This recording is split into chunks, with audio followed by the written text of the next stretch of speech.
Hello साथियों, multivariate procedure with R course में आप सभी का फिर से एक बार बहुत बहुत स्वागत है। आपने देखा कि अब तक हमने जो लेक्चर्स कंप्लीट किए हैं उसमें हमने आर सॉफ्टवेयर के जो एलिमेंट्री ऑपरेशंस होते हैं उनके बारे में सीखने की कोशिश करी है और हमारा ऑब्जेक्टिव ये था कि आर के हमारे भिन्न भिन्न जो हमारे कमांड्स होते हैं जिनका हम उपयोग आने वाले लेक्चर्स में करने वाले हैं, उसको हम यहाँ पे एक साथ कंपाइल करके अपने आपको और आप सभी को हम एक लेवल पर लेकर के आना चाहते हैं। तो इस दृष्टिकोण के माध्यम से मैंने उन टॉपिक्स को आपको समझाया था। अब इस लेक्चर से हम एक नए एस्पेक्ट की शुरुआत करने वाले हैं। अब हम अपने स्टैटिस्टिक्स या जो सांख्यिकी है उसके जो टॉपिक्स हैं उनकी शुरुआत हम आज से करेंगे। अब अगर आप ध्यान दें, आपका और हमारा बेसिक ऑब्जेक्टिव क्या है? हमारा बेसिक ऑब्जेक्टिव है मल्टीवेरिएट प्रोसीजर्स। लेकिन मल्टीवेरिएट जैसा मैंने पहले बताया था वो कहाँ से आते हैं? यूनिवेरिएट, बाईवेरिएट, ट्राईवेरिएट, और जैसे जैसे हमारा उनकी डायमेंशन बढ़ती जाती है वो हमारे मल्टीवेरिएट प्रोसीजर्स में कन्वर्ट हो जाते हैं।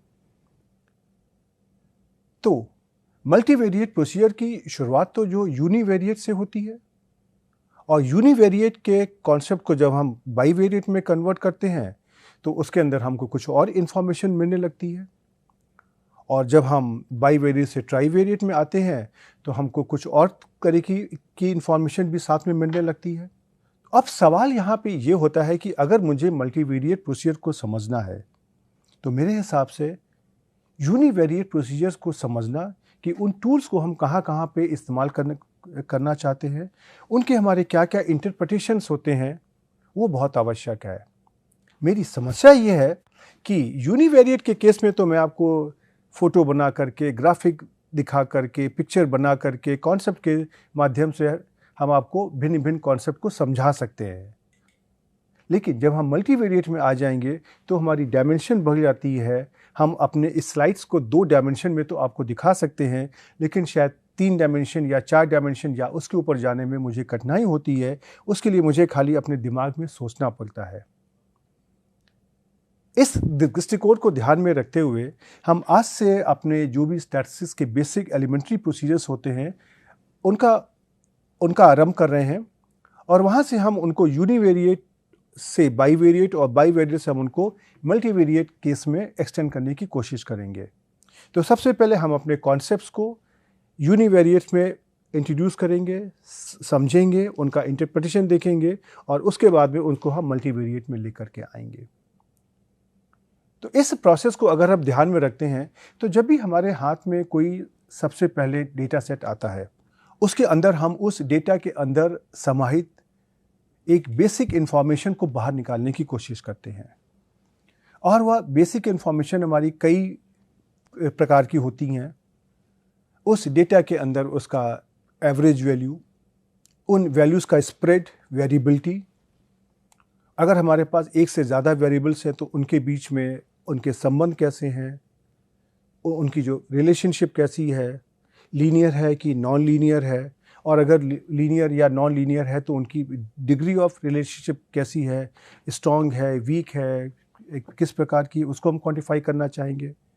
हमारे पास जब एक से ज़्यादा वेरिएबल बढ़ेंगे तो उन वेरिएबल्स की वेरिएबिलिटी के साथ में उनकी हमारी को वेरिएबिलिटी भी आएगी, तो उसको हम कैसे स्टडी करेंगे। तो इन्हीं सारे कॉन्सेप्ट्स को हम डिस्क्रिप्टिव स्टैटिस्टिक्स के अंदर पढ़ने की कोशिश करते हैं। तो आज हम यहाँ पे अपने इस लेक्चर में हम अपने पहले यूनिवेरिएट डेटा की बात करेंगे, और यूनिवेरिएट डेटा में हमारे एवरेज और वेरिएबिलिटी, अर्थात ये मीन वैल्यू या सेंट्रल टेंडेंसी डेटा की और डेटा की जो वेरिएबिलिटी को हम किस प्रकार से क्वांटिफाई करके समझने की कोशिश करते हैं, ये हम यहाँ पे समझेंगे, और धीमे धीमे हम उसको आगे बढ़ाते हुए मल्टीवेरिएट प्रोसीजर में कन्वर्ट कर देंगे। तो इसी ऑब्जेक्टिव के साथ में चलिए हम आज यहाँ पे डिस्क्रिप्टिव स्टैटिस्टिक्स के अंदर हम सेंट्रल टेंडेंसी और वेरिएबिलिटी के हमारे पास कौन कौन से कॉन्सेप्ट होते हैं, उनको कैसे इंटरप्रेट करते हैं, और साथ ही साथ उनको हम अपने आर सॉफ्टवेयर में कैसे कंप्यूट करते हैं, इन विभिन्न भिन्न विषयों पे आज चर्चा करते हैं और उनको समझने की कोशिश करते हैं। चलिए हम अपने लेक्चर को आरंभ करते हैं। अब देखिए, जब भी आपके हाथ में सबसे पहले कोई डेटा सेट आता है तो सबसे पहले आपका ऑब्जेक्टिव होता है कि उसके अंदर जो हमारी बेसिक इंफॉर्मेशन है उसके बारे में मुझे कुछ मालूम कर जाए। अब पहला सवाल तो यही आता है कि वो हमारी बेसिक ऑपरेशन क्या क्या होती है। ये बेसिक जो भी हमारी इंफॉर्मेशन होती है ये हमारे उस डेटा के अंदर भिन्न भिन्न प्रकार के जो प्रॉपर्टीज़ होती हैं उनको निकालने में सहायता करती है। जैसे हम पहली प्रॉपर्टी को बात करते हैं वो central tendency of the data, अर्थात यह डेटा हमारा किन वैल्यू के आसपास कॉन्सेंट्रेटेड है, उसका मीन क्या है, हम जो आम भाषा में बात करते हैं, राइट। और उस सेंट्रल टेंडेंसी को या मीन वैल्यू को स्टैटिस्टिक्स में नापने के लिए हमारे पास कई सारे मेजर्स होते हैं। मीन होता है, मीडियन होता है, मोड होता है, ज्योमेट्रिक मीन, हार्मोनिक मीन इत्यादि। उसके साथ ही हम डेटा की एक और प्रॉपर्टी होती है वेरिएशन, कि हमारा डेटा का स्प्रेड कैसा है, किस प्रकार से वैल्यूज़ एक दूसरे से दूर हैं या आपस में हैं, या जो मीन वैल्यू है उससे हमारी वैल्यूज़ कितनी करीब है या कितनी दूर है। और इस वेरिएशन को नापने के लिए हमारे पास भिन्न भिन्न प्रकार के स्टैटिस्टिक्स के टूल्स होते हैं, like as variance, standard deviation, standard error, mean deviation, absolute deviation इत्यादि। तो हम इनके बारे में यहाँ पे समझने की कोशिश करेंगे। इसके अलावा जब हमारे पास दो से ज़्यादा वेरिएबल होते हैं, दो या दो से ज़्यादा वेरिएबल है, तो उनके आपस की जो एक संबंध है उसको भी हम समझने की कोशिश करते हैं। तो दो वेरिएबल्स या दो से ज़्यादा वेरिएबल्स के बीच में किसी संबंध को समझने के लिए हमारे पास कुछ और कॉन्सेप्ट होते हैं जिनको हम कोवेरिएंस, कोरिलेशन कोएफिशिएंट इत्यादि के द्वारा समझने की कोशिश करते हैं। और जब भी हमारे पास कोई भी डेटा सेट आता है तो आपको एक बात ध्यान रखनी है कि डेटा के अंदर खुद से आपको बात करने की कैपेबिलिटी नहीं होती है। डेटा में से कोई डेटा अपना हाथ उठा करके ये नहीं बता सकता है कि हमारे अंदर ये वाली इंफॉर्मेशन छुपी हुई है या निहित है। उसके लिए आपको अपने सांख्यिकी के जो टूल्स हैं उनका इस्तेमाल करते हुए उस डेटा सेट के अंदर छुपी हुई इंफॉर्मेशन को बाहर निकालने की कोशिश करी जाती है। और इस कोशिश को करने के लिए हमारे पास ग्राफिकल और एनालिटिकल दोनों प्रकार के टूल्स होते हैं। और जब भी हमारे पास कोई डेटा आता है तो मेरी आपसे यही रिकमेंडेशन है कि आप उस ग्राफिकल और एनालिटिकल टूल दोनों को आप इस्तेमाल करने की कोशिश करिए। ग्राफिकल टूल्स में क्या होता है कि हम भिन्न भिन्न प्रकार के ग्राफिक्स तैयार करते हैं और उसको समझने की कोशिश करते हैं। जिस प्रकार से हमारे पास एक्सरे होते हैं, ईसीजी होते हैं, ईईजी रिपोर्ट होती है, हम उसके अंदर बने हुए ग्राफिक्स को देखते हैं, समझते हैं और उसके अंदर हम भिन्न भिन्न तरीके के जो इंटरप्रिटेशंस होते हैं उनको निकालने की कोशिश करते हैं। लेकिन उसके साथ में जो हमारे मैथमेटिकल फॉर्मुलेशंस होते हैं उसके द्वारा हम उसकी एनालिसिस करके उसकी न्यूमेरिकल वैल्यू को भी देखते हैं। और एक अच्छी बात ये होती है कि जो भी हमारा जिस डेटा में हमने अगर सही ग्राफिकल टूल और सही एनालिटिकल टूल लगाए हैं तो दोनों से हमको जो भी इंफॉर्मेशन मिल रही है वह एक सी होनी चाहिए। कि अगर कोई वैल्यू अगर हमको ये इंडिकेट कर रही है कि दो वेरिएबल्स के बीच में उनका संबंध बहुत ही स्ट्रांग है, तो जब हम उसको ग्राफ में देखते हैं तो भी वहाँ पे पॉइंट्स को आपस में बहुत पास होना चाहिए, राइट। तो अब हम सबसे पहले हम अपने एक सेंट्रल टेंडेंसी की बात करते हैं कि ये क्या चीज़ होती है। अब देखिए, सेंट्रल टेंडेंसी में अगर हम बात करते हैं तो जैसे कि आप लोगों ने देखा है कि क्लास में जब भी कभी स्टूडेंट्स को नंबर बांटे जाते हैं तो यूजुअली स्टूडेंट्स का पहला सवाल होता है कि सर क्लास एवरेज क्या है। क्लास एवरेज क्या होता है कि किस वैल्यू के आसपास सारे क्लास के स्टूडेंट्स को नंबर मिले हैं। जैसे कि अगर हम कहें कि अगर हमारा क्लास एवरेज अगर हमारा 100 में से 60 नंबर है तो किसी बच्चे को अगर 50 नंबर भी मिले हैं तो उसको अंदाज़ा लगेगा कि मैं एवरेज के पास हूँ, और किसी बच्चे को अगर 90 नंबर मिले हैं तो वो कहेगा कि वो क्लास एवरेज के बहुत ऊपर है, और किसी को अगर 10 नंबर मिले हैं 100 में से वो कहेगा कि वो क्लास में बहुत ही नीचे है। लेकिन अगर किसी क्लास में अगर स्टूडेंट को जो नंबर मिले हैं उनका एवरेज अगर 90 मार्क्स अगर है तो इसका मतलब है कि अगर किसी बच्चे को अगर 95 नंबर मिले हैं तो इसमें कोई ऐसी खास बात नहीं है, सभी बच्चों ने अच्छा किया है और इसका कोई हम ये नहीं कह सकते हैं कि ये बच्चा बहुतों से बहुत अलग है। और उसी क्लास में अगर किसी बच्चे के अगर 10 नंबर मिले हैं तो हम कहेंगे भाई बच्चे की क्लास की परफॉर्मेंस बहुत ख़राब है, क्योंकि ऑन एन एवरेज सारे बच्चों को काफ़ी नंबर मिले, इसका मतलब है कि लोगों ने पेपर अच्छा किया है, लेकिन इस बच्चे के नंबर बहुत कम आए हैं तो इसकी परफॉर्मेंस ठीक नहीं है। या उसी तरीके से अगर हम कहें कि हम अगर कहीं भी नई जगह पे जाते हैं तो हम ये पूछते हैं कि उस जगह का एवरेज टेम्परेचर क्या है, और उसके अनुसार हम अपने जो क्लोथिंग्स होते हैं, कपड़े होते हैं, उनको रखते हैं। अगर कहीं पे टेम्परेचर, अगर एवरेज टेम्परेचर 10 डिग्री 15 डिग्री होता है तो हम ऊनी कपड़े रखते हैं, और अगर कहीं पे एवरेज टेम्परेचर हमारा अगर 35 डिग्री 40 डिग्री होता है तो हम वहाँ पे गर्मियों के कपड़े होते अपने साथ लेकर के जाते हैं। लेकिन जब हम टेम्परेचर की बात करते हैं कि किसी का जगह का टेम्परेचर अगर 35 डिग्रीज या 35 डिग्रीज है, इसका मतलब ये तो नहीं है कि पूरे दिन पूरी रात टेम्परेचर 35 डिग्री नहीं रहता है। कभी किसी टाइम पे 32 डिग्री भी होता है, कभी 33 डिग्री भी होता है, कभी 37 डिग्री भी होता है, कभी 38 डिग्री भी होगा। लेकिन उतनी सारी वैल्यूज को अगर हम समझने की कोशिश करेंगे तो आम आदमी के लिए समझना बहुत कठिन हो जाएगा। इसलिए आम आदमी की भाषा में हम उसको एक वैल्यू बताने की कोशिश करते हैं और उसके द्वारा हम इसका इंटरप्रिटेशन करने की कोशिश करते हैं। तो इसलिए ये जो सेंट्रल टेंडेंसी हमारी होती है, ये हमारे लिए बहुत इंपॉर्टेंट होती है समझने के लिए। और जब भी हमारे पास नया डेटा आता है तो सबसे पहले हम उस डेटा की सेंट्रल टेंडेंसी को हम निकालने की कोशिश करते हैं, राइट। तो अब हम जब अगर हम बात अगर करते हैं तो इस सेंट्रल टेंडेंसी को नापने के लिए हमारे पास कई सारे टूल्स होते हैं, और ये हमको बेसिक आइडिया देता है कि हमारे जो डेटा है किस वैल्यू के आसपास क्लस्टर्ड है। अगर हम इसको हम ग्राफिकली कहें, अगर हम कि एक हमारा डेटा मान लीजिए अगर उसको हम प्लॉट करते हैं, वो इस तरीके का देता है, तो इसका मतलब है कि ये इस पॉइंट के आसपास क्लस्टर्ड है। लेकिन इसी में अगर हमारा एक और डेटा अगर होता है, जो डेटा हमारा इस तरीके का है,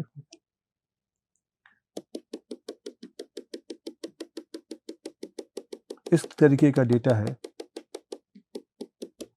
तो यहाँ पे आप क्या कहोगे, ये जो हमारा लाल रंग के डॉट से जो हमारा डेटा आया है, ये तो यहाँ कहीं हमारा क्लस्टर्ड है, राइट।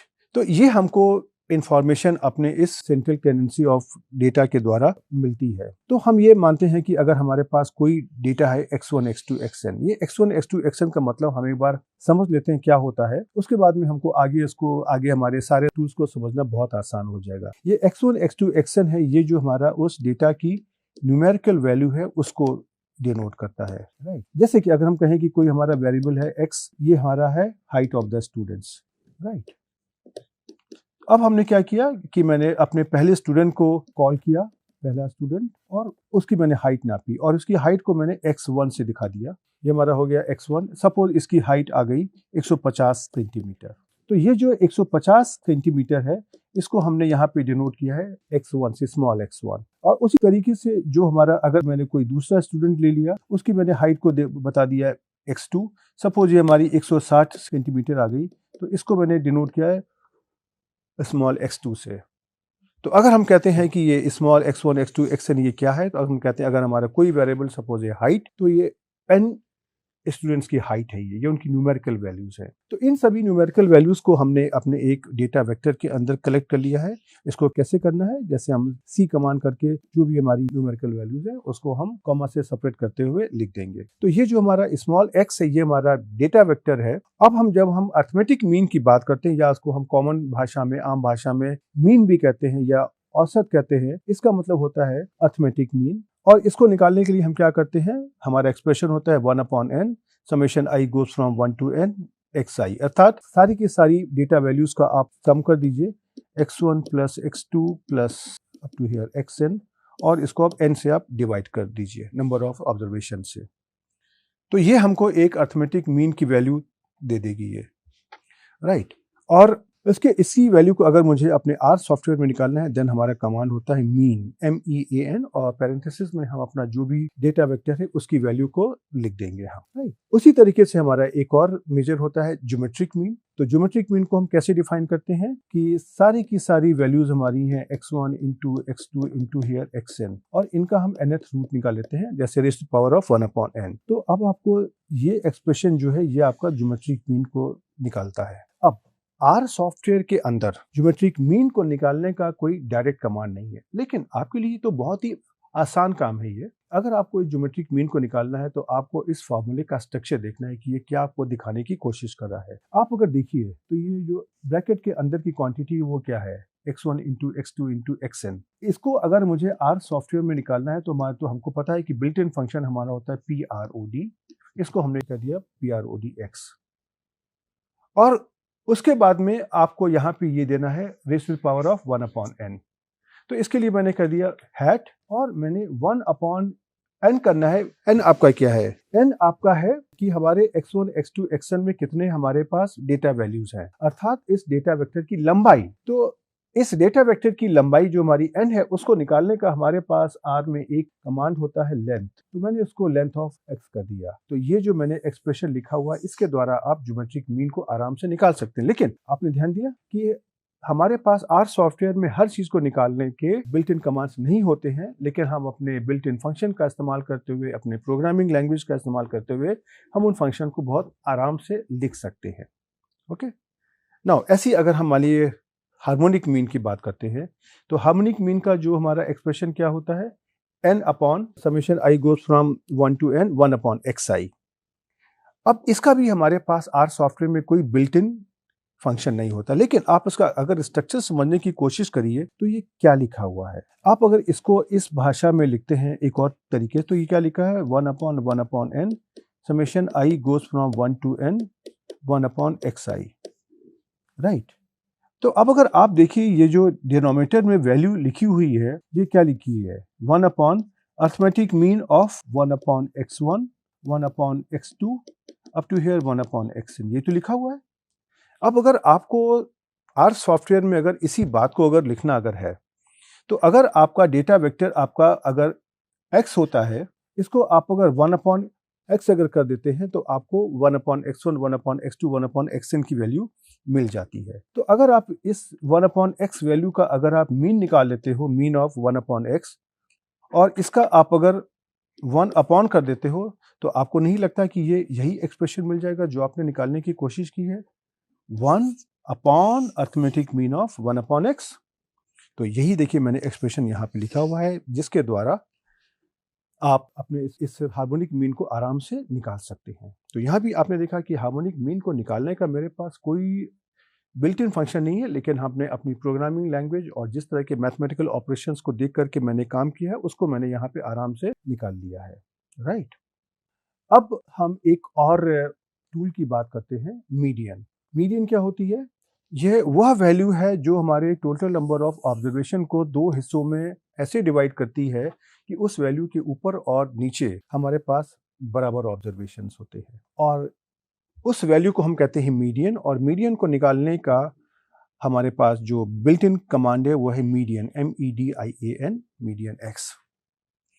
अब एक फर्क तो यहाँ पे ये आता है कि मीन और मीडियन दोनों हमारे सेंट्रल टेंडेंसी ऑफ डेटा को बताते हैं, लेकिन हमको किस जगह पे उनको इस्तेमाल करना है। हम एक छोटा सा उदाहरण लेते हैं। मैंने एक वैल्यू ली 1, 2, 3। इसका जब मैंने अर्थमेटिक मीन निकाला तो कितना आया? 1 + 2 + 3 6, 6 डिवाइडेड बाई 3 2। और इसी की अगर मैंने मीडियन निकाली अगर, तो ये क्या हो गया? मिडिल मोस्ट वैल्यू, ये हमारी आ गई 2। लेकिन इसी डेटा में अगर मैंने एक और वैल्यू चूज कर दी, सपोज मैंने कर दिया 1, 2, 3 और एक 100, तो इसका जो हमारा अर्थमेटिक मीन कितना आ जाएगा? ये हो जाएगा 106 डिवाइडेड बाई 4, ये हमारा 25 पॉइंट समथिंग आ जाएगा। और अगर इसकी अगर हम मीडियन निकालेंगे तो क्या आ जाएगा? ये हमारा जो हमारे बीच की दो वैल्यूज हैं 2 और 3, दोनों का अर्थमेटिक मीन आ जाएगा। तो ये कितना हो जाएगा? 2.5। अब जरा सा आप यहाँ पे एक बात समझने की कोशिश करिए। जब हमारा डेटा था 1, 2, 3 तो उसका अर्थमेटिक मीन था 2, और जब उसके अंदर मैंने एक बहुत ही एक्सट्रीम वैल्यू को ऐड कर दिया तो हमारा mean, arithmetic mean 25 point something हो गया। लेकिन अगर हम इसी इफेक्ट को अपने अगर मीडियन पर देखने की कोशिश करते हैं तो क्या होता है? मीडियन था हमारा 1, 2, 3 के केस में 2, और जब मैंने यहाँ पर एक एक्सट्रीम वैल्यू को ऐड कर दिया 100 को, तो भी हमारा मीडियन 2 से खाली 2.5 हो गया। तो अर्थमेटिक मीन 2 से 25 पॉइंट समथिंग हो गया, और मीडियन हमारा 2 से 2.5 हो गया। तो इसका मतलब क्या हुआ कि मीडियन के ऊपर एक्सट्रीम वैल्यू का इफेक्ट बहुत कम पड़ता है। तो ये आपको देखना होता है, और ये आपका फैसला होता है कि आप किस डेटा की सिचुएशन में अर्थमेटिक मीन निकालना चाहते हैं और किस डेटा की सिचुएशन में आप मीडियन को निकालना चाहते हैं। यह फैसला आपका होता है। और इन्हीं कॉन्सेप्ट को जो हमने आपको अर्थमेटिक मीन या इस तरह के कॉन्सेप्ट बाकी दिए हैं, उनको हम धीमे धीमे करके आपको मल्टीवेरिएट प्रोसेस में आगे करके दिखाएंगे। राइट, तो अब हम आपको एक छोटा सा उदाहरण लेते हैं कि आप इन चीज़ों को यहाँ पर कैसे निकालेंगे। एक मैंने बहुत छोटा सा उदाहरण लिया है जिसमें जहाँ पर मैंने कुछ स्टूडेंट्स के इम्तहान के नंबर हैं, उनको मैंने एक डेटा वेक्टर मार्क्स के अंदर स्टोर कर लिया है। और इसमें से है कि उन बच्चों के 100 में से इतने, किसी के 68 आए हैं, किसी के 82 आए हैं, किसी के 63 आए हैं, एंड सो ऑन। तो अब अगर हमको ये देखना है कि इसका अर्थमेटिक मीन क्या था, तो अर्थमेटिक मीन में आपने देखा हमारा कमांड क्या था, मीन। तो मैंने यहाँ पे कर दिया मीन ऑफ मार्क्स, इसकी वैल्यू आ गई 63.2। और उसी तरीके से अगर इसका हमको ज्योमेट्रिक मीन निकालना है, तो हमने जो अपना एक्सप्रेशन ज्योमेट्रिक मीन के लिए डेवलप किया था उसको मैंने यहाँ पे लिख करके x की जगह मैंने कर दिया मार्क्स। तो इसकी वैल्यू देखिए 59.61099 आ गई। और ये इसके स्क्रीनशॉट्स भी हैं, तो आप भरोसा कर सकते हैं कि ये वैल्यू जब आप R कंसोल में करेंगे तो यही आएंगी। ओके, उसी तरीके से जब हम अपने हार्मोनिक मीन की बात हम करते हैं, तो हार्मोनिक मीन का हमारा एक्सप्रेशन क्या था, 1 अपॉन मीन ऑफ 1/x। तो x की जगह मैंने कर दिया मार्क्स, और जब ये वाला मैंने यहाँ पे एक्सप्रेशन लिखा तो इसकी वैल्यू हमारी कितनी आ गई, 55.78। और इसी मीडियन का जब मैंने इसी मार्क्स का जब मैंने मीडियन निकालने की कोशिश करी, तो ये हमारा आ गया मीडियन ऑफ मार्क्स, ये हो गया 63। तो आपने देखा कि क्या बोलते हैं कि इन वैल्यूज को निकालना बहुत ही आसान काम होता है, ये कोई कठिन काम नहीं है। और ये तो हम आपको यूनिवेरिएट में बता रहे हैं, बाद में हम इसको आपको मल्टीवेरिएट या बाईवेरिएट के केस में एक्सटेंड करके दिखाएंगे। लेकिन अभी हम इसको जरा सा R सॉफ्टवेयर में करके देखते हैं कि इनको मुझे कैसे करना है। तो सबसे पहले मैंने अपने जो मार्क्स का जो डेटा वेक्टर क्रिएट कर लिया। अब मेरे को यहाँ पर मीन निकालना है, मीन ऑफ मार्क्स, ये आपका कितना हो गया, 63.2। और जो भी अगर हम यहाँ से अपना अगर हम इसका ज्योमेट्रिक मीन अगर निकालना चाहते हैं, इसका भी कमांड मैंने यहाँ पे कॉपी कर लिया, जिससे मेरा टाइम बच जाएगा। तो ये देखिए 59.61099 आ गया। और उसी तरीके से अगर हम यहाँ पे अगर हम अपना जो हार्मोनिक मीन है उसको अगर हम निकालते हैं, तो हार्मोनिक मीन हमारा कितना आ जाएगा, 1 upon mean of 1 upon marks. तो देखिए 55.78 आ गया। और उसी तरीके से अगर हम यहाँ पे इसका अगर मीडियन निकालना चाहते हैं, तो मीडियन ऑफ मार्क्स कितना आ जाएगा, देखिए आपने देखा कि ये बहुत ही आसान काम है इसको करना। अब हम अपने इस अर्थमेटिक मीन का यूनिवेरिएट डेटा के केस में कॉन्सेप्ट देने के बाद में आपको जरा अब हम वेरिएबिलिटी के कॉन्सेप्ट को देने की बात करते हैं कि वेरिएबिलिटी का कॉन्सेप्ट आप कैसे निकालेंगे और इसकी आवश्यकता क्या होती है। ओके, हम एक छोटा सा उदाहरण लेते हैं और उसके द्वारा हम आपको कुछ दिखाने की कोशिश करते हैं, और अंत में जब हम लेक्चर समाप्त करेंगे देन आपको हम इस सवाल का जवाब भी देंगे। तो जो वेरिएबिलिटी हमारी होती है, ये हमारा उस डेटा का जो स्प्रेड है या उसका स्कैटर्डनेस है कि किसी पॉइंट के आसपास, उसके बारे में हमको बताने की कोशिश करती है। जैसे कि अगर हम कहें कि अगर आपसे पूछा जाए कि आपको अपने हॉस्टल से या घर से कॉलेज तक जाने में कितना समय लगता है, किसी ने कहा कि मुझको 15 मिनट से 20 मिनट का समय लगता है, और किसी दूसरे स्टूडेंट ने कहा कि हमको 2 मिनट से लेकर के 40 मिनट तक का समय लगता है। दोनों के स्टेटमेंट में कुछ आपको अंतर दिखाई पड़ रहा है। जब आपने 20 से 25 मिनट की बात करी है तो उसके अंदर वेरिएबिलिटी बहुत कम है, लेकिन जब आप अपने इस 2 से 40 मिनट की बीच का, तो उसमें वेरिएबिलिटी बहुत ज़्यादा है। तो देखिए, वेरिएबिलिटी का कॉन्सेप्ट ऐसा है जिसको जो सब कुछ समझता है, लेकिन उसको हम क्वान्टिफाई करने के लिए आपको यहाँ पे 2 डेटा सेट लेते हैं। एक डेटा सेट में मैंने वैल्यू ली है, 3 वैल्यू ली हैं, सिर्फ 360, 370, 380, और दूसरे सेट में मैंने वैल्यू ली हैं 200 और 1000। तो आप देखोगे कि जो पहले डेटा सेट में जो हमारी वैल्यूज आई हैं उनका अर्थमेटिक मीन कितना है, 360 + 370 + 380 डिवाइडेड बाई 3, 370, और दूसरे केस में भी 10 + 100 + 1000 डिवाइडेड बाई 3, 370। आपको यहाँ पे क्या दिखाई पड़ रहा है कि इस डेटा सेट में वैल्यूज काफी पास हैं और दूसरे डेटा सेट 2 में वैल्यूज बहुत दूर हैं, लेकिन दोनों का अर्थमेटिक मीन तो एक सा ही आ रहा है। तो अब सवाल ये है कि इन दोनों डेटा सेट के अंदर जो भी हमारी हिडन प्रॉपर्टीज हैं, छिपी हुई प्रॉपर्टीज हैं, उनको कैसे बाहर निकाला जाए, क्योंकि अर्थमेटिक मीन तो दोनों डेटा सेट का समान आ रहा है। तो दोनों डेटा सेट को कैसे डिफरेंशिएट किया जाए, कैसे दोनों में अंतर किया जाए, राइट। तो इस अंतर को समझने के लिए हमको अपने वेरिएबिलिटी को मेजर करने के हमारे डिफरेंट मेजर्स होते हैं, उनको समझना बहुत आवश्यक है। तो वेरिएबिलिटी को मेजर करने का एक हमारा बहुत ही पॉपुलर जो टूल है वो है वेरिएंस। तो वेरिएंस को हम कैसे डिफाइन करते हैं? It is something like 1/n summation i goes from 1 to n summation xi minus x bar whole square. अब अगर आप समझने की कोशिश करिए तो ये क्या कर रहा है। ये आपके पास डेटा, अगर हम यहाँ पे इस तरह का अगर हम 5 डेटा लिख लेते हैं और सपोज इसका जो अर्थमेटिक मीन होगा कहीं यहाँ पर होगा, तो ये वैल्यू हमारी है x1, ये x2, ये x3, ये x4 और ये x5, और ये हमारी इनकी अर्थमेटिक मीन है सपोज x बार। तो ये क्या कर रहा है कि ये सबसे पहले ये इस x1 माइनस x बार, x2 माइनस x बार, x3 माइनस x बार, x4 माइनस x बार और x5 माइनस x बार के बीच की दूरी निकाल रहा है।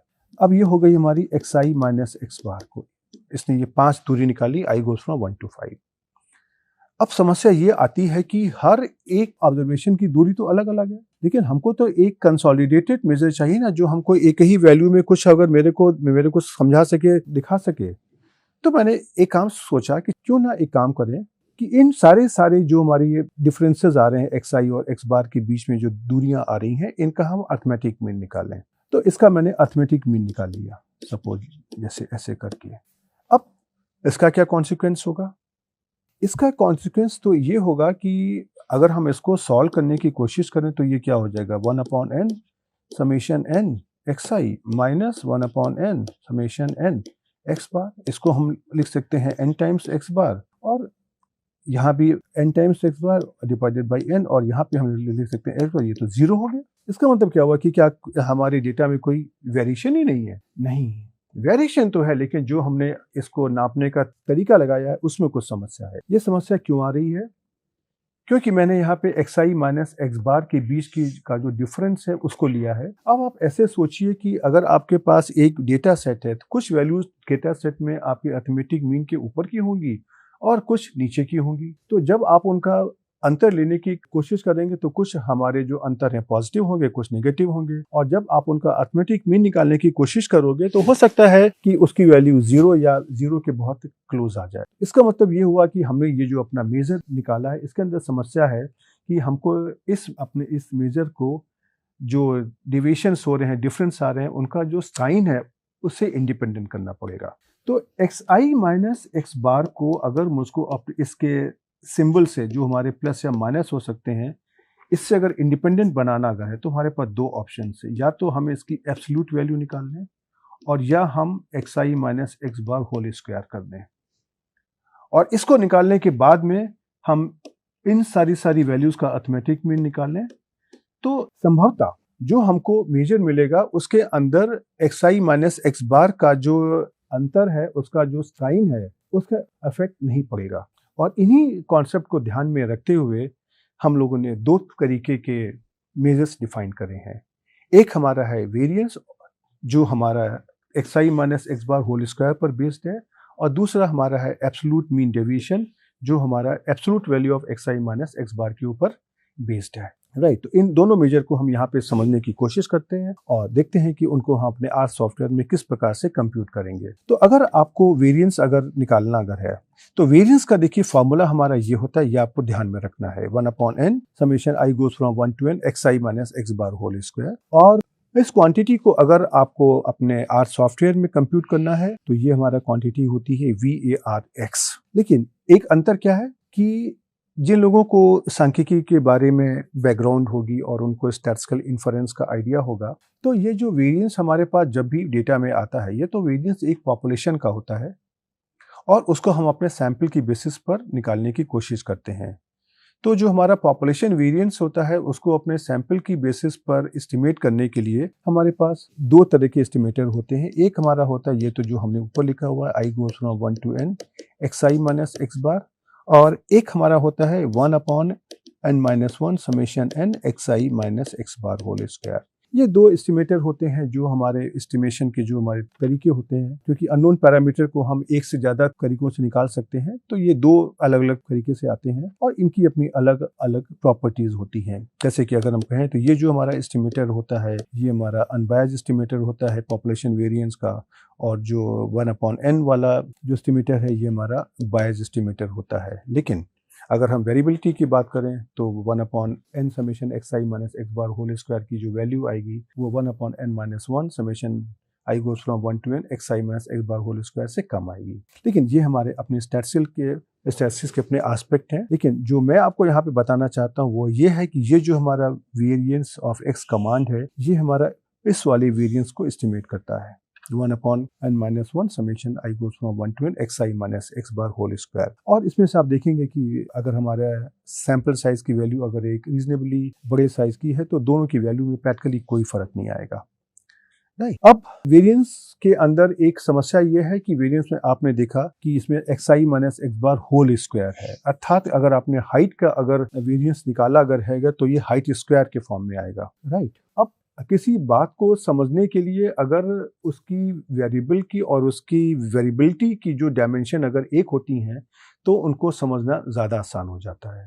तो इस बात को ध्यान में रखते हुए ये स्टैंडर्ड डेविएशन का कॉन्सेप्ट इंट्रोड्यूस किया गया जो हमारे इस वेरिएंस का पॉजिटिव स्क्वायर रूट होता है। तो इस स्टैंडर्ड डेविएशन निकालने के लिए हमको क्या करना है, वेरिएंस से खाली स्क्वायर रूट लेना है। इसके लिए हमारे पास कमांड है SQRT ऑफ VARX। इसके द्वारा हम अपने इस स्टैंडर्ड डेविएशन को आराम से निकाल सकते हैं। राइट। अब जैसा मैंने आपको बताया कि हमारे पास वेरिएंस को एस्टिमेट करने के लिए हमारे पास दो वेरिएंट होते हैं, एक का डिवीजन होता है n और एक का होता है 1/n माइनस 1, जैसा कि ये मैंने आपको बताया। तो ये जो हमारा अगर हमको अपने इसी वेरिएंट को अगर n वाले वेरिएंट को अगर मुझे निकालना होता है अगर उसको, तो हमको कुछ नहीं करना है, खाली अपने VARX कमांड को हमको n माइनस 1/n से अगर हम मल्टीप्लाई कर देंगे तो हमको वो 1/n वाला वेरिएंट मिल जाएगा। राइट। लेकिन इससे कोई, जब तक कि हमारा डेटा साइज एक रीजनेबली बड़े साइज का है, इसका मुझे कोई बहुत फर्क नहीं दिखाई पड़ता है, क्योंकि आप वैसे भी देखोगे तो ये हमारा क्या लिखा हुआ है n minus 1/n variance of x। तो ये क्या लिखा हुआ है 1 माइनस 1/n।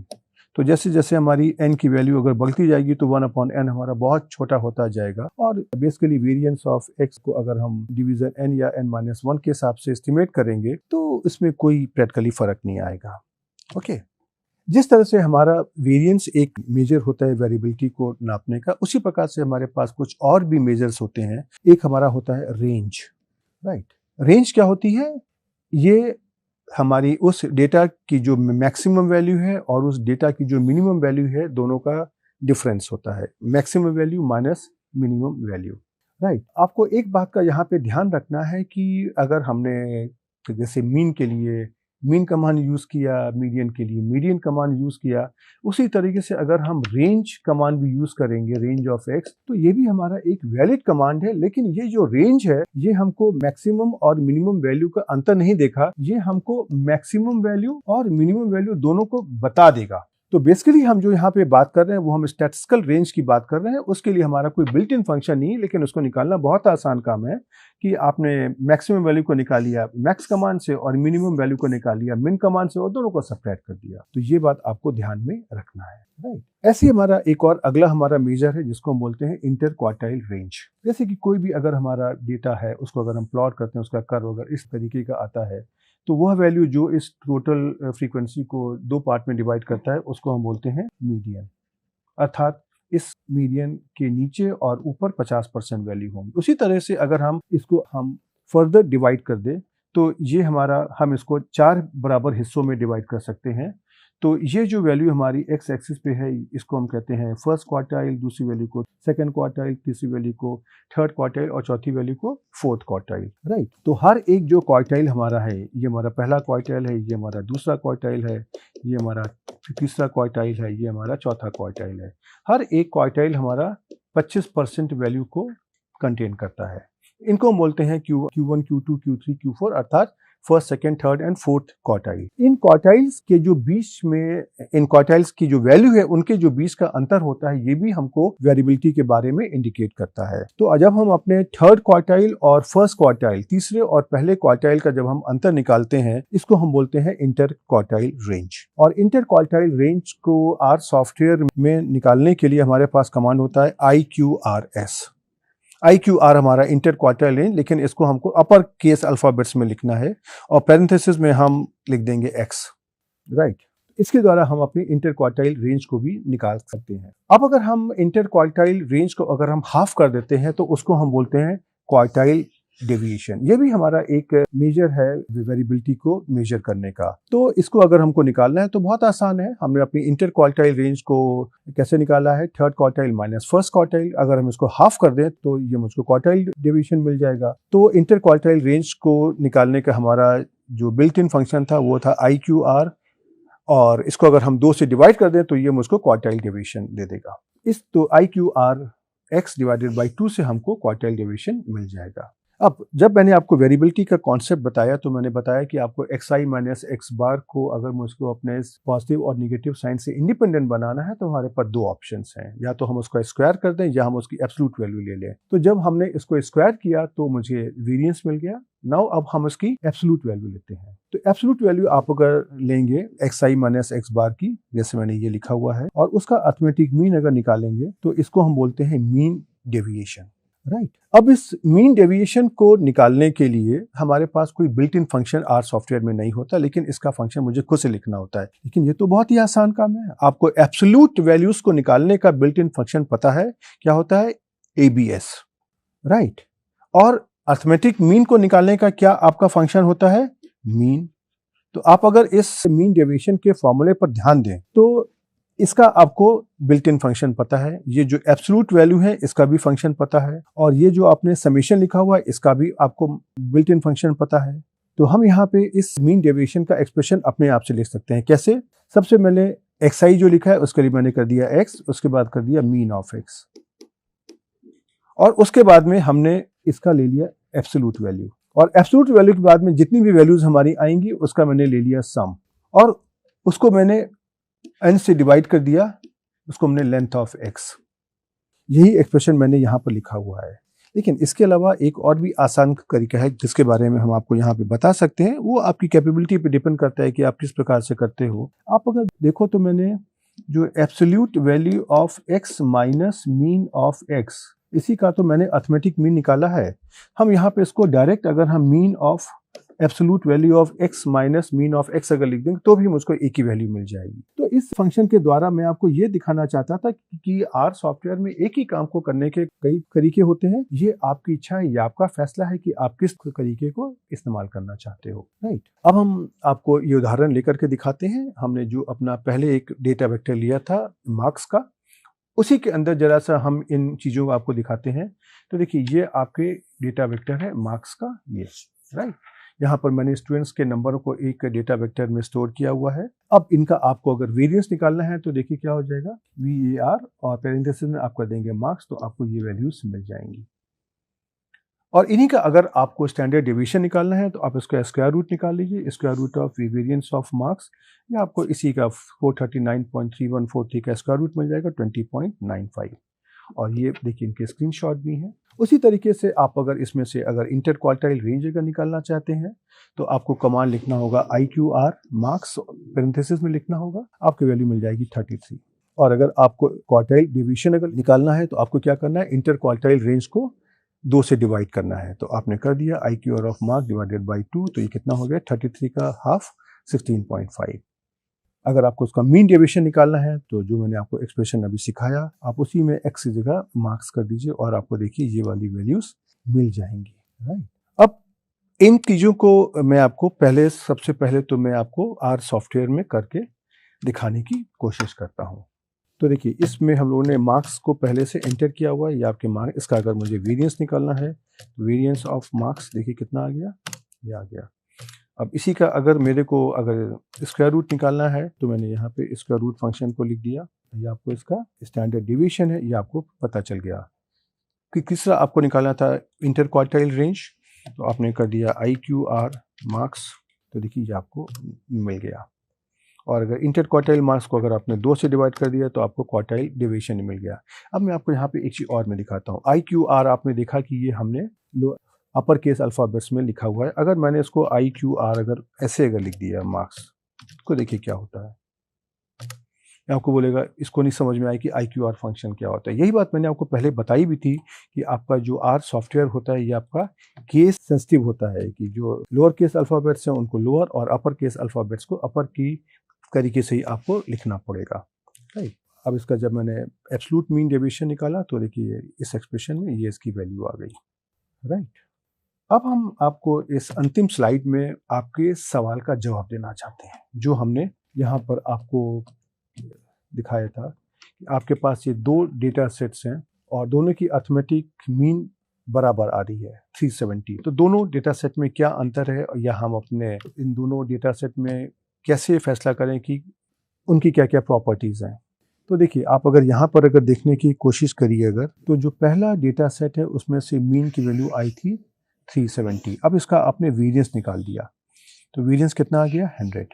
लेकिन जब आपने अपने दूसरे डेटा सेट की बात करी तो इसका भी मीन आया था 370, पहले डेटा सेट के बराबर। लेकिन जब आपने इसका वेरिएंस निकाला तो कितना आ गया 299700। आप देख सकते हैं कि दूसरे डेटा सेट का जो वेरिएशन है बहुत ज़्यादा है। और अगर आप इसको अगर ग्राफिकली भी प्लॉट करना चाहें अगर, तो आपको नहीं लगता है कि अगर हम एक स्केल पे अगर हम प्लॉट करें तो ये यहाँ पे 360 आ जाएगा, तो यहाँ पे 370 आ जाएगा, यहाँ पे 380 आ जाएगा। तीनों वैल्यूज बहुत क्लोज हैं। लेकिन अगर हम ये 10 कहीं पे 10 कहीं पे 100 और कहीं पे यहाँ पे बहुत आगे जा कर के कहीं पर 1000 होगा, एक वैल्यू यहाँ है, एक वैल्यू यहाँ है, एक वैल्यू बहुत आगे है, तो इसका आपको स्प्रेड देखिए दिखाई पड़ रहा है। यहाँ पर वैल्यूज आपस में बहुत क्लोजेज हैं पहले डेटा सेट में, और दूसरे डेटा सेट में वैल्यूज के बीच में बहुत ज़्यादा दूरी है। इसी को तो हम कहते हैं वेरिएबिलिटी। और इसी वेरिएबिलिटी को हमने अपने इस सांख्यिकी के जो टूल्स होते हैं उसके द्वारा कैप्चर करने की कोशिश करी है। तो अब अगर आप इसमें इस मीन और वेरिएबिलिटी के कॉन्सेप्ट को अगर आप सोचने की कोशिश करिए तो आपने किया क्या। आपके पास एक डेटा सेट आता है, उस डेटा सेट में क्या है, सिर्फ खाली न्यूमेरिकल वैल्यूज हैं। डेटा सेट अपनी ओर से आपको नहीं बता पा रहा है हाथ खड़ा करके कि मेरी अर्थमेटिक मीन इतनी है या मेरी वेरिएबिलिटी इतनी है या इतनी है। ये सिर्फ आप ही हैं जिनको उस डेटा सेट में से इस छुपी हुई इंफॉर्मेशन को बाहर निकालना है। जैसे उदाहरण के लिए आपके पास ये दोनों डेटा सेट आ गए, डेटा सेट 1 और डेटा सेट 2। दोनों की अर्थमेटिक मीन भी बराबर है, आपने देख लिया। लेकिन डेटा अभी तो कुछ नहीं बोला है। डेटा ने कभी आपसे नहीं कहा कि हम 2 डेटा सेट्स में क्या अंतर है। ये सिर्फ आपने अपना सांख्यिकी का टूल लगाया, आपने कहा कि ओके दोनों की अर्थमेटिक वैल्यू बराबर है, लेकिन क्या इससे मुझको सफिशिएंट इंफॉर्मेशन मिल रही है कि हम दोनों डेटा सेट को डिफरेंशिएट कर सकते हैं। उत्तर आया नहीं, क्योंकि हमको आंख से दिखाई पड़ रहा है कि ये दोनों डेटा सेट तो बहुत अलग हैं। उसके लिए फिर हमने इसमें अपना वेरिएबिलिटी का कॉन्सेप्ट लगाया और मैंने वेरिएंस निकाला, और उसके द्वारा मुझे पता चल गया कि दूसरे डेटा सेट की वेरिएबिलिटी बहुत ज़्यादा है और पहले डेटा सेट की वेरिएबिलिटी बहुत कम है।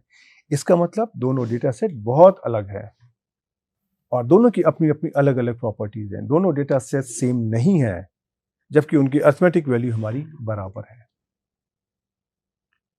तो यहाँ पे इस लेक्चर में मैंने आपको सेंट्रल टेंडेंसी और वेरिएबिलिटी के बारे में एक एक अर्थात यूनिवेरिएट डेटा के अंदर ये कॉन्सेप्ट दे दिया। अब जब हम आगे मल्टीवेरिएट में आएंगे तो आपके पास एक से ज़्यादा वेरिएबल होंगे। जैसे मैंने यहाँ पे खाली एक ही वेरिएबल लिया है मार्क्स, लेकिन अगर हम एक और डेटा सेट लेते हैं जहाँ पे हमारी स्टूडेंट्स की हाइट होगी, वेट होगा, एज होगा, तो तीनों का अपना अर्थमेटिक मीन होगा, तीनों के अपने वेरिएंसेस होंगे या वेरिएबिलिटी के मेजर्स होंगे, और साथ में उनके आपस में एक जो सह संबंध होगा कि एक वेरिएबल अगले वेरिएबल को कैसे अफेक्ट कर रहा है, इसके बारे में भी हमको इंफॉर्मेशन निकालना पड़ेगा।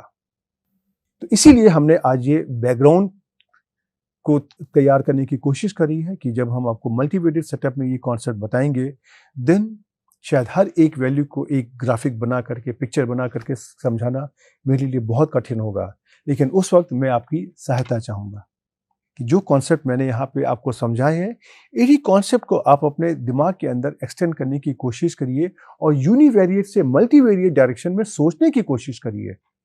क्योंकि मल्टीवेरिएट में सब कुछ आपको दिमाग में ही सोचना है कि किस चीज़ को कैसे दिखाई पड़ेगी। हम अपनी आंखों से भी खाली 3 डायमेंशन तक ही देख सकते हैं। 4 डायमेंशन, 5 डायमेंशन या कोई भी डायमेंशन है उसको हम अपने कॉपी पर ड्रॉ नहीं कर सकते हैं। कोई भी ग्राफिक के थ्रू हम उसको ड्रॉ नहीं कर सकते। ईश्वर ने हमको खाली 3 डायमेंशन में देखने की कैपेबिलिटी दी है, लेकिन साथ में दिमाग दिया है जहां से हम अपने मल्टीवेरिएट डायमेंशन को देख सकते हैं।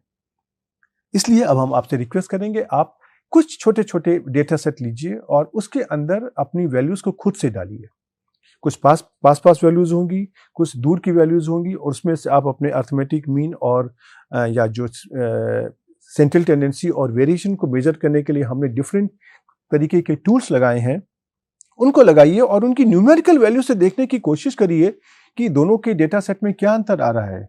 एक सवाल ये भी आ सकता है कि अगर आपको एक ही डेटा सेट है, उसमें से वेरिएबिलिटी के लिए आपको कौन सा मेजर लगाना चाहिए, आपको सेंट्रल टेंडेंसी को देखने के लिए कौन सा मेजर लगाना चाहिए। तो ये डेटा की प्रॉपर्टीज पर डिपेंड करता है। जैसे कि अगर किसी डेटा में कोई एक वैल्यू 0 है, कि आप वहां पे ज्योमेट्रिक मीन लगाना चाहेंगे? उत्तर है नहीं, क्योंकि जैसे ही आपने सारी वैल्यूज में से एक वैल्यू को 0 किया, उनका मल्टीप्लिकेशन 0 हो जाएगा। उसी तरीके से आप एक ही डेटा सेट लीजिए और उसके अंदर हमने आपको जो भी वेरिएबिलिटी के डिफरेंट तरीके के टूल्स बताए हैं उनको लगाइए और देखिए कि उनकी वैल्यूज में कैसे परिवर्तन आ रहा है।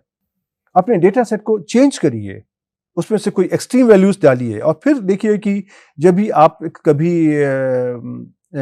किसी मेजर की बात करते हैं, जब एक्सट्रीम वैल्यू होती है और नहीं होती है तो उनके मेजर्स में क्या फर्क आता है। इस तरह के एक्सपेरिमेंट आप स्वयं कर सकते हैं। जितना ज़्यादा आप डेटा के साथ में दोस्ती करेंगे, जितना ज़्यादा आप डेटा के साथ में खेलने की कोशिश करेंगे, उतना ही ज़्यादा आपको डेटा की अंडरस्टैंडिंग होगी। बचपन में भी हम जिन अपने दोस्तों के साथ ज़्यादा खेलते थे, उनकी दोस्ती मेरी लंबे समय तक चलती थी और उनको हम अच्छे तरीके से समझते थे। वही कार्य आपको इस कोर्स में मल्टीवेरिएट प्रोसीजर के साथ भी करना है। तो आप इन चीज़ों की प्रैक्टिस करिए और हम आपको अगले लेक्चर में फिर से कुछ और कॉन्सेप्ट समझाने की बात करते हुए आएंगे।